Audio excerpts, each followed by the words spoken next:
My name is Crystal Quaid, House Minority Leader, and I appreciate you all taking time to be with us on Monday, or on Tuesday rather. One of the more disturbing trends among Republicans this session has been their eagerness to enact legislation that will disproportionately harm Black Missourians and other minorities. No one, not even Republicans, if they're being honest, really believe that the push for a strict voter ID law and other voting restrictions are intended to combat voter fraud.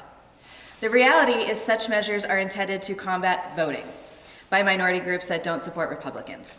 What makes the attack on voting rights even more remarkable is Republicans have proven over the last several election cycles that they don't need to cheat to win in Missouri.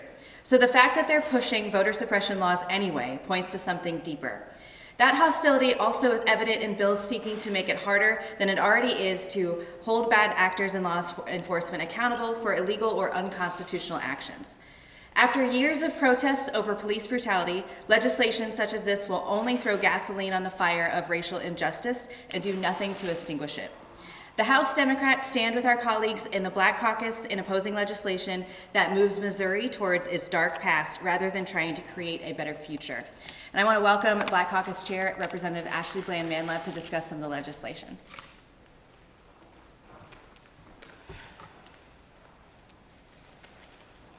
Afternoon, everyone. This is a bit lengthy, so be patient with me, please. House Republicans, yet again, have passed voter ID laws to put yet another barrier between voters and the ballot box. Specifically, Representative Simmons' Bill House 334 opts to make it more difficult for Missourians to vote instead of pushing measures that would actually encourage democracy. This bill creates second-class votes and second-class voters. The Missouri Supreme Court has consistently voted down voter ID laws, and for good reason.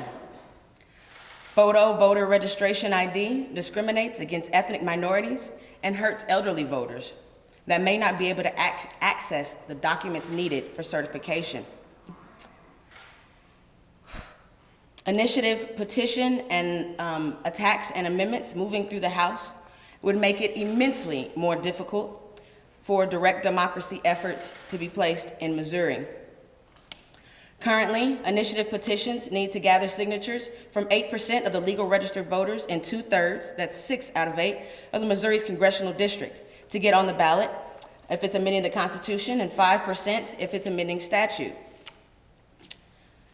Some of the resolutions presented the previous weeks would increase the percentage of legal voters required. Others would also make it so that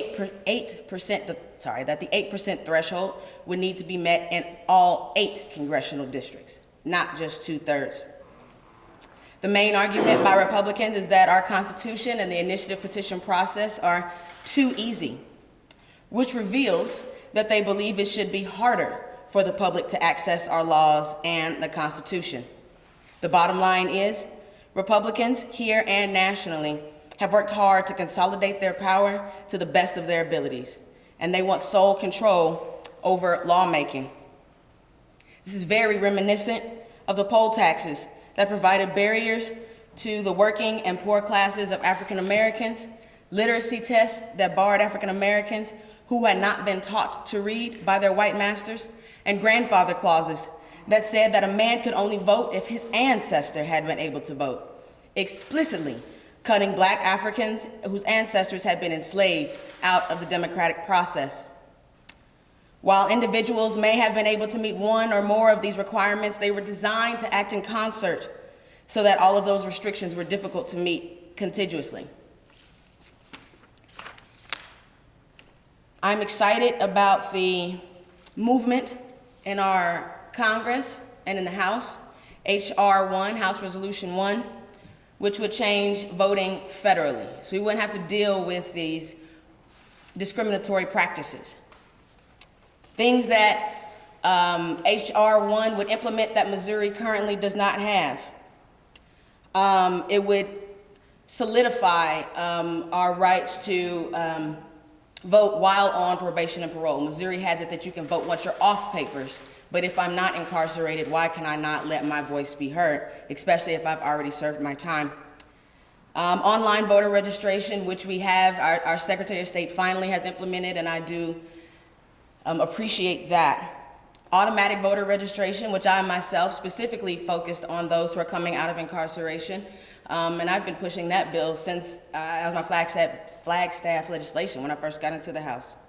Same day registration. It's actually election day today, and I voted in our municipal elections. And one of my friends from out of state said to me, "Man, I just moved here and I'd really like to engage, but I can't because you guys don't have same day registration and I just moved." Early voting, which we know is imperative for those, especially in the labor industry behind me, who might be over-the-road truck drivers or work in some type of field where they can't get to the election polls on their specified day. It prohibits strict photo ID mandates. It codifies voting by mail. It codifies out-of-precinct provisional, or bans out-of-precinct provisional ballots. Codifies receipt and counting of absentee ballots. Makes election day a holiday, so I don't have to use my OT. And codifies nonpartisan redistricting commissions. As I said, the only one of those that is currently available in Missouri right now is the online voter registration. There's much work to be done, and I'm disappointed in the direction that we are headed, but I'm always impressed by the citizens of our state and how they will galvanize and activate and let the government know what needs to be done. Thank you. I'm happy to take any questions if you all have any.